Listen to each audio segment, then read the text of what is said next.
What's up, everybody? Glenn Wilson with Movement Mortgage. Here with my good buddy, Grant Sanderson. Excited for those that don't know Grant to get a chance to meet you today. Glad to be here. But hey, before we start, I do have an exciting announcement to make. I've been struggling ever since I felt the calling to do this. Right. Man, I've struggled with coming up with a name for this. I say it's a podcast, but it's more of a vlog, is what it is. So I came up, and you can tell me if you think it stinks, and if it does, that's okay. I'll tell you the truth. Don't worry. I came up with I want to call this "People You Should Know," right? And here's the reason I thought about it is God has blessed me with some incredible relationships in my life with people that I've known, and you are one of those people, and I can't wait for folks to hear that story. But I think part of the background and the calling to do this was there's a lot of great people in our community in Central Alabama. A lot of times I feel like Montgomery and that place is small, but it's really not, So, part of my heart in this was leadership first and foremost, but also just people that I think and feel like we should know. So I'm going to call it People You Should Know. What do you think? I like it. Okay. I like it. People should know people that are doing good things in the community. I think it's a good idea. Yeah. I like it. All right. If you think of something else, let me know. I'll keep thinking. I really do like it. I think it's a bigger city than most places, Yeah. and there's a lot of people here doing a lot of good things. Sometimes it's where we live in today. It's easy to get overlooked. Yeah. It's easy to get overlooked. So people you should know they're out here trying to do good things and make the place a better place. So I think I like it. I really Agreed. do. I really do.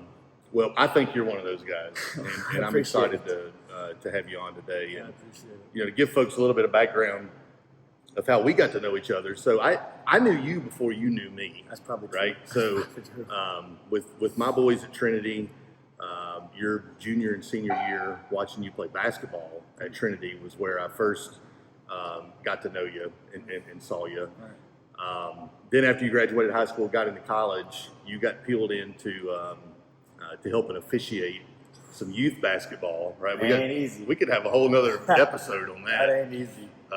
But you agreed to volunteer to officiate some youth basketball with the Hoops League here in Montgomery. Yeah. So we had a chance to interact as official and coach. Exactly. But also, I think that was when our friendship started was in. Right.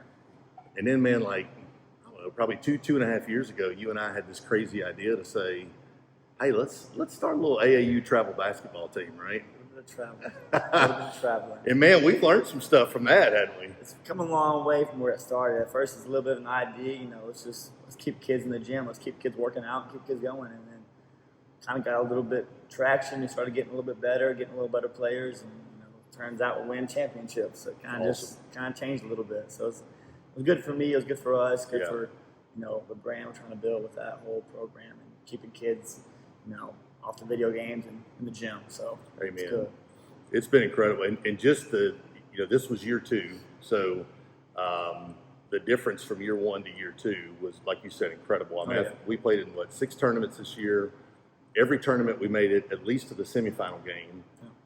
In 3 tournaments we made it to the championship game, and we won. One of them went to overtime, and then one we actually won. So, and then another one we got humbled. Yeah, I think in that championship game, but that's good. I think good for us. You need that type of stuff. And then we expanded. We had another age group this past year, and we'll probably add another, maybe 1 or 2 this coming year. That's the plan. Keep adding these kids and keep growing the business we're trying to build, and keeping these kids just really active. Today it's so easy to sit down, get your phone, your fingertips. You can do whatever you want to, but keeping them moving, keeping them going, just as many people as we can bring in, change lives. That's what we want to do. So I'm loving it. It's been good for us. So I want to hear, again, telling you what a lot of my heart in this podcast and this vlog is talking about leadership. I want to hear from you. What do you think it is that has led you into this role that God has you in? Right. So you've been coaching basketball, Trinity. Went to MA. Went to ACA. The Lord led you back to Trinity. So basketball coach at Trinity. But I know you. I know your heart. You would do this for free. You would do this if it wasn't a job, and you have, right? You've put in some sweat equity, right? Exactly. But I know that you are more than being led to teach the game of basketball. You have a heart for kids, and so When did you feel that calling, and talk a little bit about how you feel God's using you there? Well, it started with doing lessons. I started doing lessons with Jake a long time ago, and even since then I've added like probably 20 to 30 kids doing lessons. So it started there, just seeing the development, the growth in these kids. I mean, when I was in middle school and I was in high school, my dad trained me because he was a Division I basketball coach. So of course he trained me. But for a lot of these kids, they don't have a dad that coaches Division I basketball. And so I've learned a lot from my dad. So I want to be able to pass it down to these kids that they want to play college basketball. I want to help you. And I want to lead you in the right direction instead of going out and drinking with your buddies or doing the wrong thing with your buddies. I want to help you have a chance at following your dreams and doing what you actually want to do. A lot of kids don't want to work the 9-to-5 job. They want to play college basketball. They want to get out and they want to chase their dreams. So if I can help out in any way, and luckily for me, it's what I love is basketball. So if I can help out and help these kids, I love to do it. And I've taken a lot of pride in some of these kids I've developed. They've come a long way. So I've just enjoyed the process of, we got some really, really good kids, and we got some kids that they need lessons. That's part of it. But I've loved working with them. That's kind of how, it happened to me. So I love to, pass it down to everybody else that can. So yeah. So you mentioned something when you were talking then about your dad, and I think it's important for folks to know that maybe aren't familiar with you. You come from a pretty strong bloodline and lineage of coaches, right? So your grandfather coached at a high level Division I basketball, coached at Alabama. I think it was 32 total years. I think when you look at it as an assistant and head coach, 32 total years at Alabama. Your dad, Scott, very successful current coach at Faulkner University. Great guy. I love your dad, love your family. And you can see, I can see some of you by watching your dad over the years, because you can tell watching your dad interact with players that he loves them and cares about them as an individual first, and in their development as a basketball player second. So you've had some good men in your life to teach you basketball, but also teach you about loving people and then teaching the game while you're doing it. So I want to know, is that a blessing or is that a challenge, having two Division I basketball coaches in your family tree above you? It's a little bit of both. Me and my dad, we sit down, when basketball season's in, we sit down pretty much every night and watch a game. Whether it's 1 game, 2 games, 3 games, we watch every night, watch a game. Just so he can watch it and he can be like, look, this coach is doing this, this, and this right now. And so he can kind of take little nuggets from it, take little, spark notes that I can have, hold, and keep on to. And he teaches me a lot. And I owe a lot of my success coaching the past 3 years to him, because a lot of it comes from him. But it's been fun to kind of develop, my own brand and my own coaching way, the way I do things, the way I run practice, the way I coach. Develop my own personality. Yeah. I can only do so much of what he does. I don't want to be him. I want to be me. So it's important to take what he tells me and take the knowledge that he gives me, and my granddad gives me, and take it and twist it to how I think it fits me. One thing I'm super, super big on is, not only am I coaching basketball, but I'm coaching kids. Yeah. They're kids. They're 15 years old, they're 14 years old, however old they are. They've got a life and they got something outside of basketball. Yep. And I want to be able to get in touch with these kids and get on their level and interact with these kids in a way I don't think my dad really could, because he's almost 60 years old now and they're 21, 22. I'm 21. These kids are 12. So I got a way to interact with these kids, and I'm not too far removed. So the way I can interact and be with them it's different than the way he could. But to your question, it's a little bit of pressure. Yeah. It comes from a long line of expectation of Coach Division I. We've won a lot of games. Last year, my dad, the last 2 years, he's 52-7. Wow. So he's won 52 and lost 7 games in the last 2 years. So there's a little bit of expectation, but nothing I can't handle. So I'm looking forward to it. I was sharing with somebody, it wasn't too long ago, I was sharing a story with somebody about you. So I don't know, you may or may not remember this, but last year, so not this past season, but the season before. So our first season doing AAU ball, right? So Grant's the coach. I'm the book guy. I keep the book. I love keeping the book. It's an important job. I think it's Some people hate doing it, but for whatever reason, I love it. I love to keep the book. So Grant's the coach. I'm the book guy. And then I'm the guy that does the register, behind the scenes type stuff, getting the stuff registered. Things I don't want to do. But you're the face, and you run that thing. It's your team. So last season, we were in Birmingham for a tournament, and I remember you telling me when we got there, you said, "Hey, Wimp's coming today." And I was like, "Oh, that's cool, man," Because Wimp's kind of like Haley's Comet, right? Yeah. It's just you may see him every once in a while. You never know. And then you also told me, oh yeah, and Dad's coming today too, right? So I said, oh okay, well, we got both of them here. And I think that game, I want to say we were playing one of the JSI teams that game, and I think we took a pretty big L in that game. Right. After the game was over with, you had the kids huddled up, talking with the kids. And then I remember just kind of standing off in the back watching. And as soon as the kids broke and we told them, hey, y'all go get some lunch and be back in a couple hours or whatever, I remember looking, and there's Wimp and there's Scott sitting in the stands. And I think Wimp gave you the old, hey, come over here.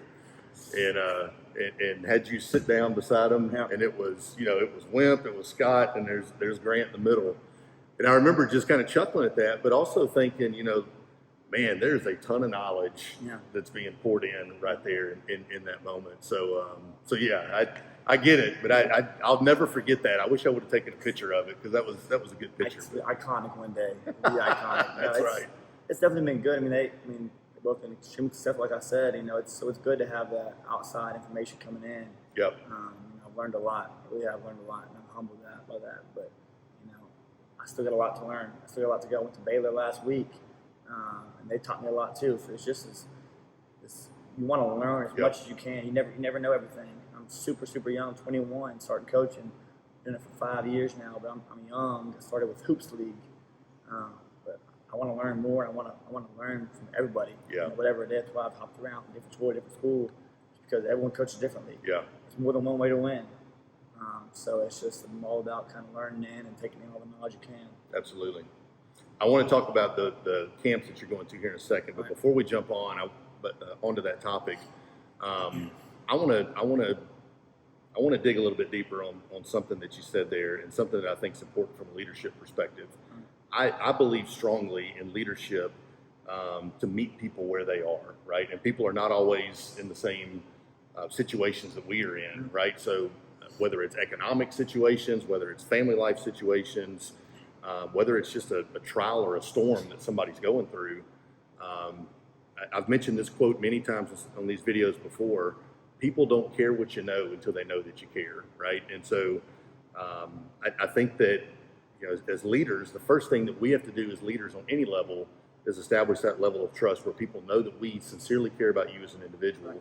Then the next step is to meet them where they are, wherever they are. And I've seen you do that. And talk a little bit about that, because I've seen it with you and the way you've interacted with some of these kids that we're coaching in AAU, and I know you've had it in school ball.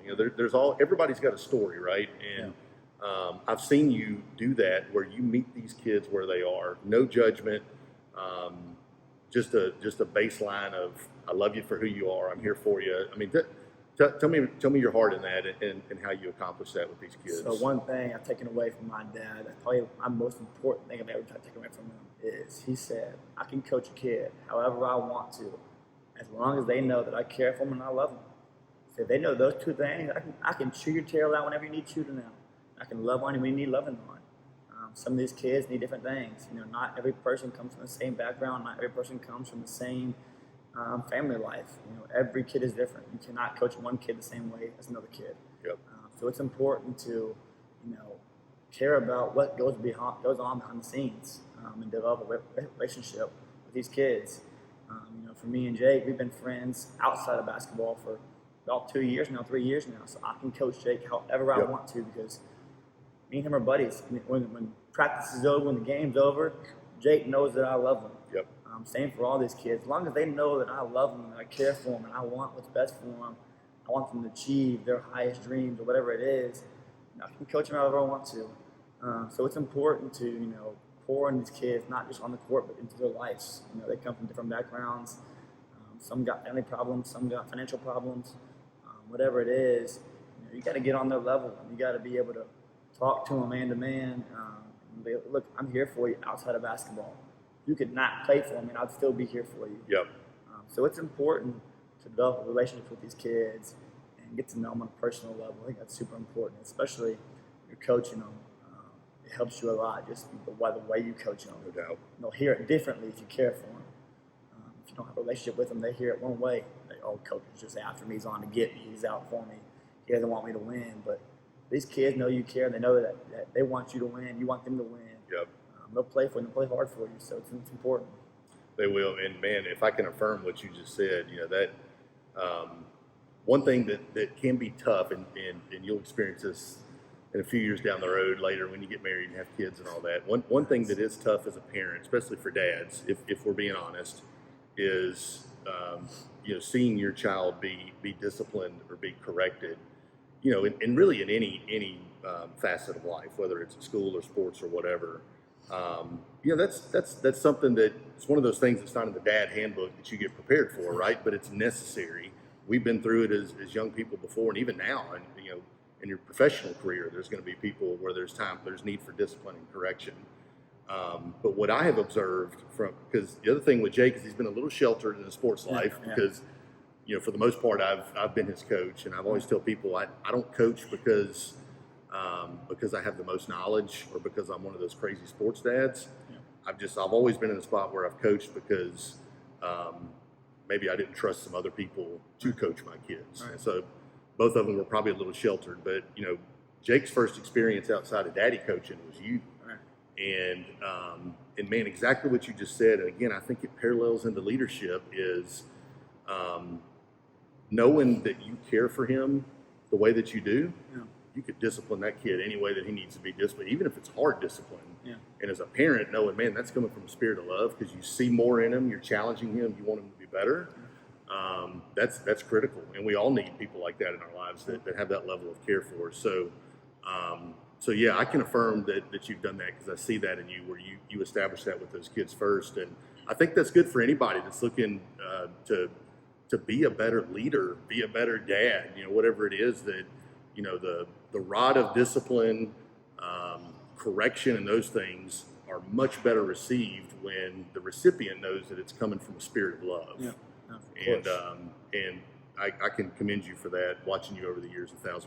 So that's good stuff, man. Yeah, I try to, just have a relationship outside of basketball. If it's all about basketball, it's all about, do this better, do that better. It's hard to coach them.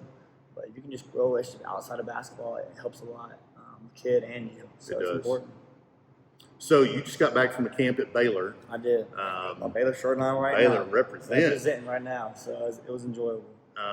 You're shipping off to another camp tomorrow. I leave tomorrow at 4 o'clock, go to Ohio State. So I'll be at Ohio State next week, and then in July I've got Tennessee, and then the end of July I've got Alabama. So I'm busy. I'm just working around, trying to get my name out there. So and filling that knowledge bank up too, right? Trying to fill it up. I go with about 5-6 questions for each coach. I'm only there for 5 days, 4 days. I'm like, look, I want to go there. If you don't want to hire me as your GA, I want to go there. I want to ask 5 questions each coach. So I need 5 questions. What can I improve on? In your opinion, what can I do? You watch me for 5 days. You monitor me for 5 days. What can I improve on? 2, what kind of advice do you have for me? And then 3, 4, and 5 kind of depend on who I'm asking. But really, it's just about basketball, how to develop a good program, how to maintain a good program. Yep. There are a lot of good teams in the NCAA and Division I. What separates you guys from the rest? What makes you guys better than everybody else? Like I said earlier, there's different ways to win. So you take a little bit of knowledge from every coach and kind of add it to your little bank and kind of write it down a little bit. That way, you can kind of develop your own identity. When I go out and hopefully coach one day, you can kind of take like, oh, well, he did this right here over Ohio State, but at Baylor they did this, and you kind of just take all this different knowledge from all these different coaches and kind of add it to yourself. So that's good stuff. We talked a little bit before we started this. You called me on the way back from the Baylor camp, and I was blown away by a lot of things you told me. But the one I'm going to ask you about is how they are monitoring and watching body language, and really, on the bench, off the court. I don't want to jump because you'll tell it a lot better than I will. But talk about that, because I think that is incredible, and I think that's something for folks out there again that are looking to be a better leader. This is one of those things that I think is a self-check for us as a leader, how we're portrayed, and especially from a body language perspective. So tell us about that. Well, they did it at Baylor, and my dad did a little bit of Lipscomb, but they watch and they monitor body language, on the court, on practice, whatever it is. I mean, they monitor that, and even at Baylor, a high school, a Division I, high major top 5 school, they won't recruit guys who have bad body language. And that's the same thing for my dad. They won't recruit guys that have bad body language. You want, especially at the top level, when you're at the top, you want to recruit guys that can fit your program. If you get a really, really, really good player, he's got bad body language, he's going to destroy your team. That's important. A lot of these high school kids, they watch the NBA, and I hate the NBA. I really, really do. I hate the NBA because they react to everything. Every bad call, every missed layup, every missed shot, no call, foul, whatever it is, they react to it. And these kids that are watching it that don't really know any better yet or haven't really heard it differently, they react to it, and they see that like, oh, if LeBron James reacting to no foul call, then heck, I should do it. Yeah. And so then you see in these high school games, you see these kids, they miss 2 shots and they're throwing their shoulders down, they're throwing their head down, they're throwing their hands up for a no call, they're complaining, that kind of stuff. I mean, it's just, you play basketball. You're not the ref. They ain't gonna get every call right. It's not realistic. But even at the high major level, even Division I, low D1, D2, and NAIA, these coaches, they're watching your body language. I can tell you whether you're a good player or not a good player, but the way you act and the way you carry yourself on the floor and off the floor. Yeah. That's important. These kids need to realize, the way you display your emotions is important. And you think no one's watching, but look, a lot of people are watching that. Amen. It tells a lot about you, who you are, and how you handle adversity. It's super important for kids today to step away from the NBA. You're not in the NBA. True. You're in high school. Control your body language and control how you hold yourself and how you carry yourself on the floor. I think that's important. And I think it's really important having the awareness of that at that age, high school level, college level, because then you look at, what's the next step? Right. For most, the next step is not the NBA, right? So for most, the next step is the real world, getting a job. And I think entering the workforce, that's something that a manager or a hiring manager is going to look for, those things. But then for folks that move into a leadership role, you just said a key thing: people are watching. And for folks that are leaders, people are watching, and they're watching our body language. They're watching how we respond to adversity, watching how we respond to correction, watching how we respond to losses. It's easy to look good in a win, but how do you look in a loss? And so that, when you told me that last week, I loved hearing that, because I think that is such a critical component to prepare folks for life, and especially for those that have aspirations to be in a leader role. It's definitely important. A lot of people think that it only applies to basketball, only applies to sports. But how willing are you to, file papers? You go to a job. Only 3% of high school athletes play college. 3%. So the rest of you, 97 jokers, you ain't playing college basketball. Yeah. So how are you going to carry your body language into a 9-to-5 job or whatever your job is? When your boss asks you to do something, you're like, oh, I don't know if I want to do that today. I'm not really feeling it. You get fired. You get fired in the real world. Yep. So it's important, have a heart of, look, I'm here to serve. My body language is here to serve. Whatever you need, I'll do it for you. And that's kind of how Jesus came into the world. He could have come in as the top of the top if he wanted to. He came in at the very, very bottom. He came in with a heart of servitude. And he wanted to serve people. That's kind of how I take it is, if he's doing that, and that's something I need to do. I need to kind of model my life after his. So that's important to have a body language. I'm willing to serve. I'm willing to be here for. I'm willing to help. That's important. So I like that a lot. I do too. I love that they're tracking that stuff too. That's incredible. It's important. I wonder what my score would have been back in the day. I don't know if I would have a greatest score either, but I've matured a lot in those days. We've come a long way, haven't we? But I wish I would have known it when I was in high school. I really do. I think it's important. I tell my guys at the middle school level, high school level. Now I tell them, look, it's important. Look, if you play for me, you have body language. you won't play. Yeah. I don't care how good you are. You can be the best player and score 20 a game. You won't play because I don't want to deal with that, and your teammates don't want to deal with that. Right. And that's not fair to anybody who's watching. It's just not who we are. It's not what we stand for. So I love it, man. It's good stuff. I can't wait to hear what you learn at the next one and what you learn at the next one. We'll have to schedule another session to come back for you to share some more knowledge. All right, so let's to wrap up today. This has been great, by the way. Always end these with 10 questions. There's some funny ones in there, and there's some serious ones in there. The first one is a real serious question. I'm going to start serious with you. So, all right. I remember maybe your junior year at Trinity going to a basketball game. Trinity happened to be playing MA in that game. Yeah. It's a pretty heated rivalry for those folks that maybe aren't in the Central Alabama area that are watching. And I remember looking at MA and seeing a guy over there that looked a little bit like you. Yeah, he did. And somebody had to tell me that's his brother. So, oh, wow, okay. So we got Sanderson versus Sanderson, right? So you versus Garrett.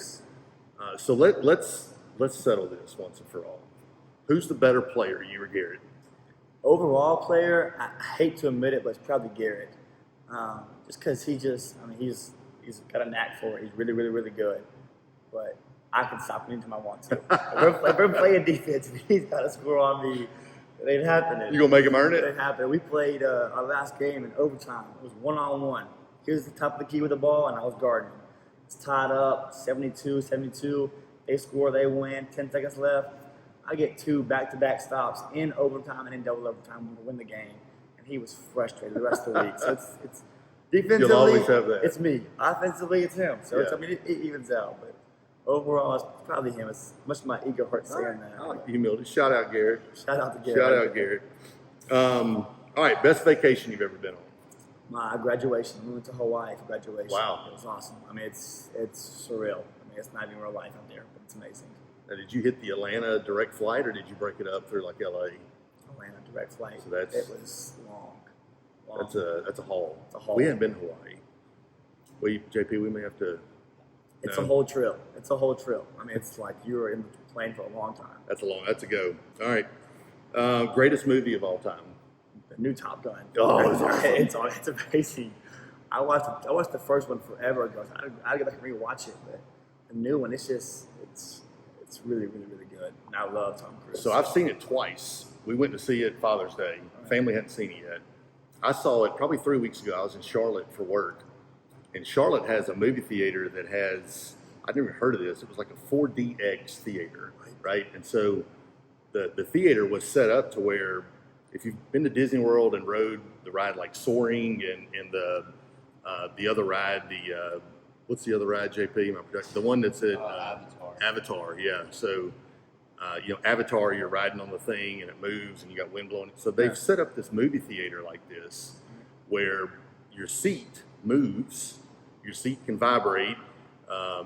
They got these fans on the ceiling. So, when you're watching Top Gun, when the plane takes off from the aircraft carrier, your seat shoots you back, and then your seat kind of starts vibrating, like you're in an airplane. And these fans are blowing, so you got this wind blowing on your face, and it's really cool. So the whole movie, like every time there's a flying scene or something, your seats are moving and jerking, and that's awesome. All that stuff is pretty cool. So, so that was the first time I saw it. Second time was Father's Day, and man, I had some people tell me, "Hey, it'll hit your top 5 pretty quick," and they were right. I definitely agree. That's incredible. All right, so the new Top Gun hits your list. I'm glad you're not wearing a hat today. I don't wear hats. Not usually. You've gotten a haircut recently. I've got a haircut. Gotta stay clean for these coaches. That's right. Gotta stay clean cut. Exactly. Back to the Trinity days, man. You had that afro. It was a legit afro, right? And down to my shoulder. It was too legit. long. And I remember you were the band wearer, right? You put a little band to get that fro kind of flopping back there. Where are the bands at? You still got them, or are they gone?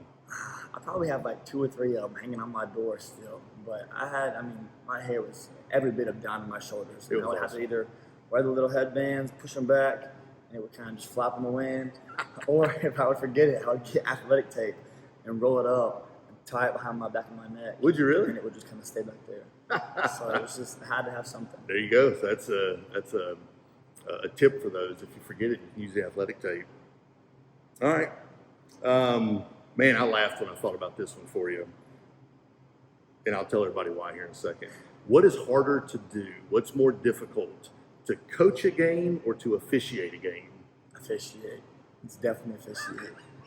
I mean, when you're officiating, and I'm guilty of this, I get on to the officials. When you're officiating, everyone's getting on to you. Yep. And whether I remember I ref one of your games and I hear your wife, Miss Kim, she called me by name, Grant, it's a foul. And I'm like, she said my name. And so now all these parents are saying my name and you're just hearing it from everybody. Oh and my gosh. I mean, it's hard. You miss calls, it happens. Yeah. But you will hear about it if you miss it. So it's not easy. We still laugh about that. It was a funny experience. You ain't had nobody holler at you like that except your mama, right? And Kim, oh boy, yeah, she Mama Bear came out there when she felt like Jake got fouled. Exactly.